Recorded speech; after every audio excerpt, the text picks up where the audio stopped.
उपस्थित गुरुमुख भाई बहनों को सप्रेम जय सच्चिदानंद जी। आप सभी गुरु के प्यारों के हृदय मंदिर में विराजमान श्री परमहंस दयाल जी महाराज जी के पावन श्री चरणार विंदों में इस दासी का श्रद्धा युक्त नमन स्वीकार हो। श्री परमहंस गुरुदेव जी निराकार साकार, जिनकी पद नख ज्योति से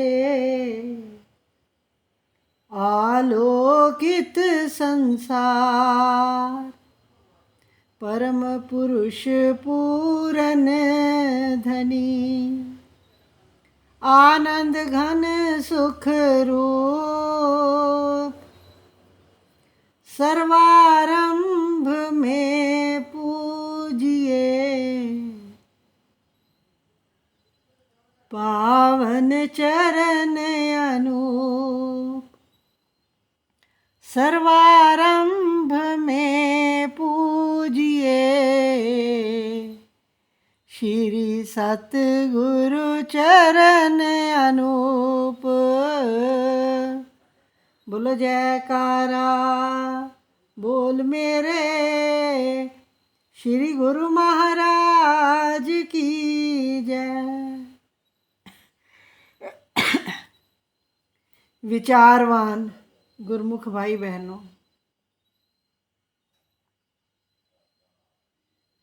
गुरुदेव की असीम कृपा से हमें नित्य प्रति सत्संग की जो दात मिली है,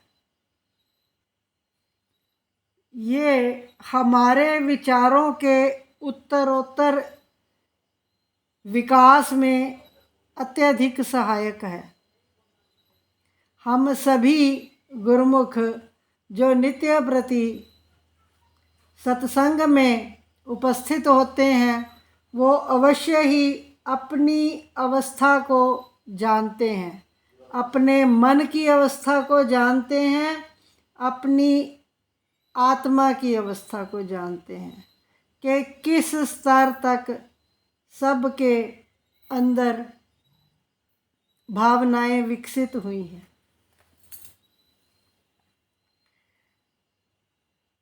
हमारा मन असंख्य विचारों का समूह है।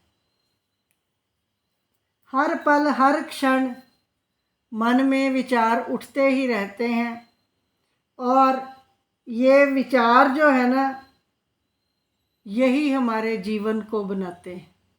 जिस प्रकार के विचार समृद्ध होते जाते हैं, उसी प्रकार का इंसान का व्यवहार जो है वो बनता जाता है, और वैसा ही व्यक्तित्व बन जाता है।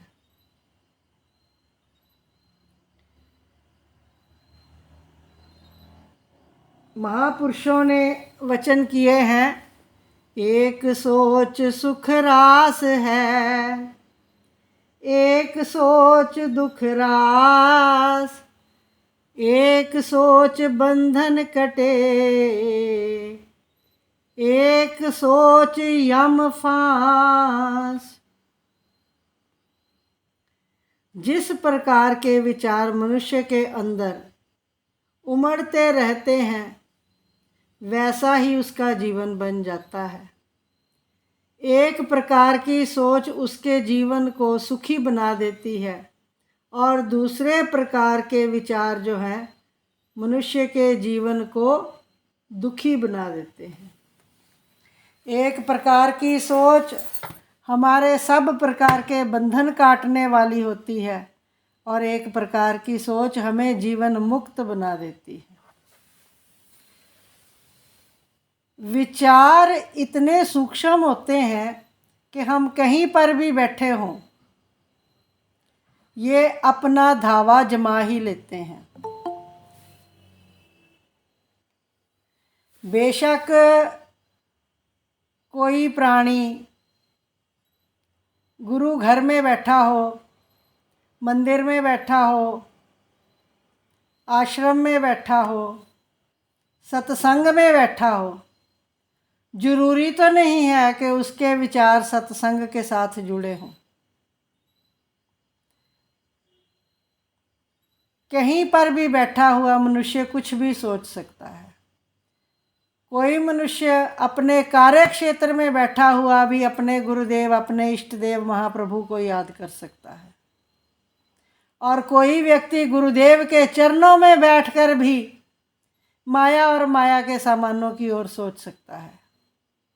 सोचने पर तो केवल स्वयं ही मनुष्य अपने विचारों पर प्रतिबंध लगा सकता है। जब हम सत्संग में आते हैं तो हमें ये विचार मिलता है कि हमने अपने सोच पर किस प्रकार लगाम लगानी है। मालिक के चरणों के साथ सूरत को जोड़ना है और प्रीत का संबंध जो है वो मालिक के चरणों के साथ जोड़ना है। विचारों की ताकत हम समझ पाते हैं कि बहुत असीमित है। ये हमारे व्यक्तित्व में झलक जाती है, व्यक्तित्व में परिलक्षित होती है, हमारे व्यवहार में परिलक्षित होती है। कोई भी मनुष्य कोई भी काम करता है केवल विचारों के बलवान होने पर ही करता है। चोर चोरी करता है तो किस प्रकार चोरी करता है? उसने वैसे ही तामसिक विचारों को बल दिया होता है, मजबूत किया होता है। सीमा पर सेनानी लड़ते हैं, किस प्रकार लड़ते हैं? उनके हृदय में अपने देश की मिट्टी के साथ प्रेम होता है तो प्राण तक न्यौछावर कर देते हैं। ये भी विचारों का ही एक उन्नत कार्यान्वयन है। जिस प्रकार के मनुष्य के विचार होते हैं उसी प्रकार के उसके कर्म होते हैं। तामसिक विचार होते हैं, तामसिक कर्म होते हैं। विचारों की ही श्रृंखला में माता पिता भी अपने बच्चे के साथ स्नेह रखते हैं।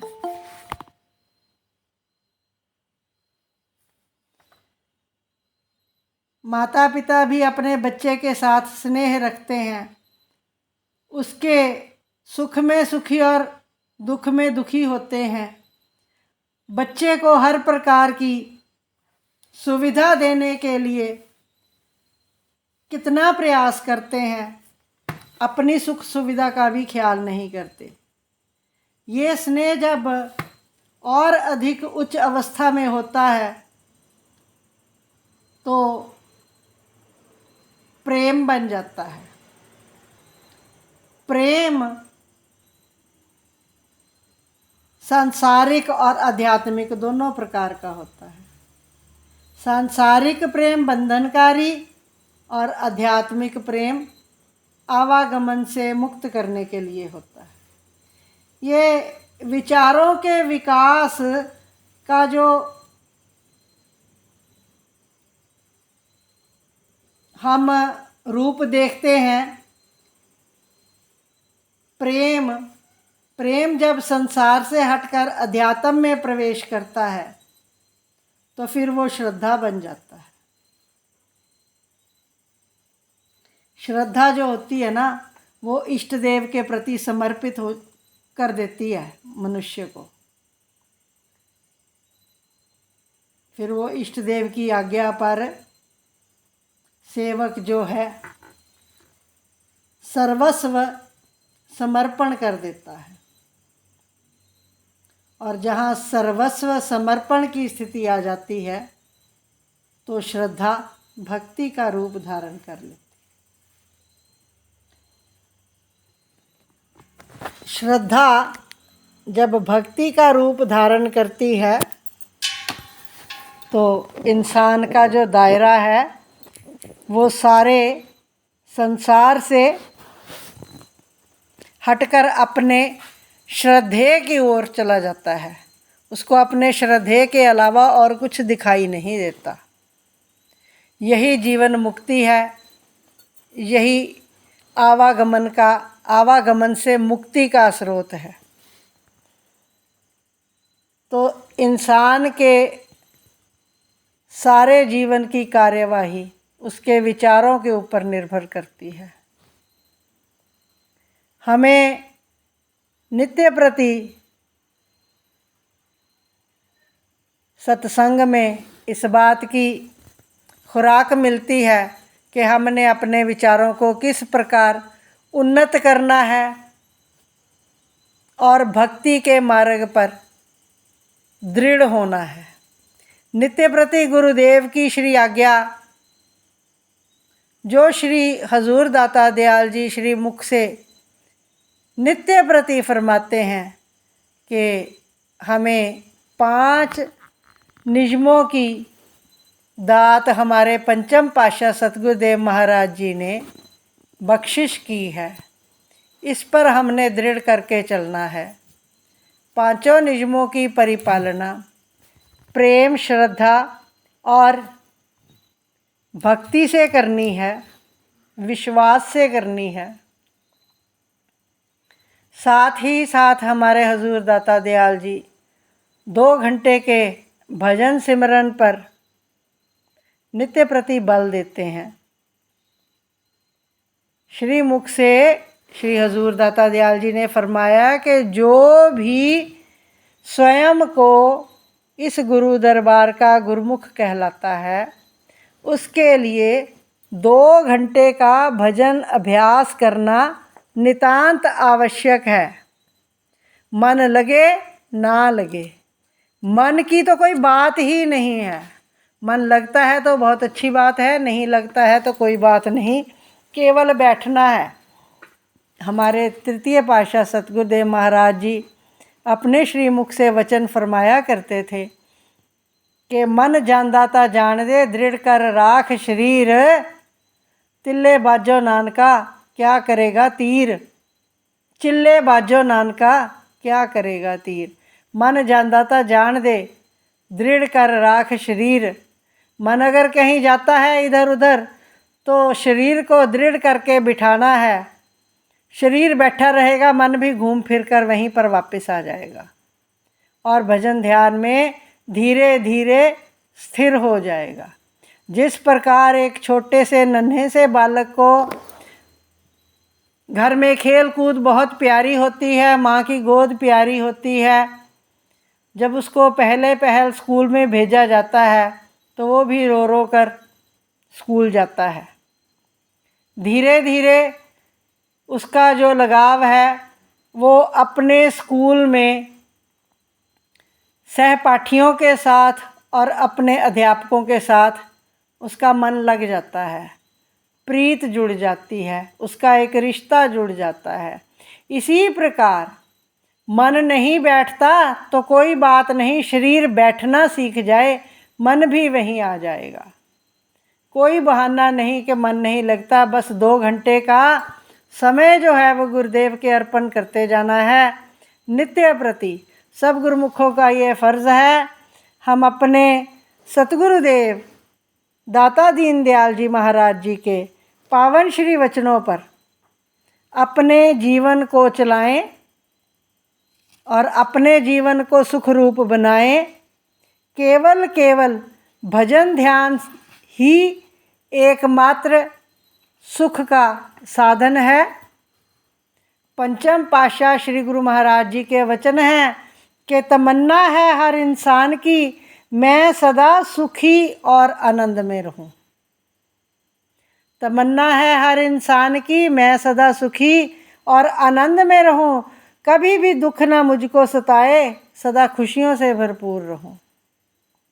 हर व्यक्ति चाहता है कि मैं सदा सुखी रहूं, खुश रहूं, आनंद में रहूं, मस्त रहूं। पर फिर आगे श्री मुख से क्या फरमाते हैं कि भुलाकर प्रभु के नाम को ये सुख चैन कैसे पाएगा।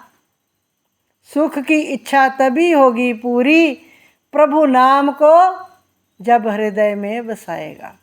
ये दुर्दरगाही वचन हैं, पंचम पातशाह सतगुरुदेव के अनुभूत सत्य हैं। महापुरुषों ने निचोड़ निकाल के रखा है कि हर व्यक्ति सुख चाहता है, पर सुख कैसे प्राप्त करेगा। मालिक के नाम को विसार कर कभी कोई व्यक्ति सुख नहीं पा सकेगा। जब हृदय में मालिक के नाम को स्थान देगा तभी उसको शाश्वत सुख, आनंद और खुशी की प्राप्ति होगी। तो हमें गुरुदेव के वचनों को मुख्य रखते हुए अपने जीवन को गुरुदेव के वचनों पर चलाना है। 2 घंटे का सिमरन ध्यान अवश्य अवश्य करना है। 5 नियमों की परिपालना श्रद्धा विश्वास से करनी है और अपने जीवन को सुखी और आनंद से भरपूर करना है। सतगुरुदेव की प्रसन्नता हासिल करनी है। मनुष्य जन्म का लक्ष्य प्राप्त करना है। बोलो जयकारा बोल मेरे श्री गुरु महाराज की जय।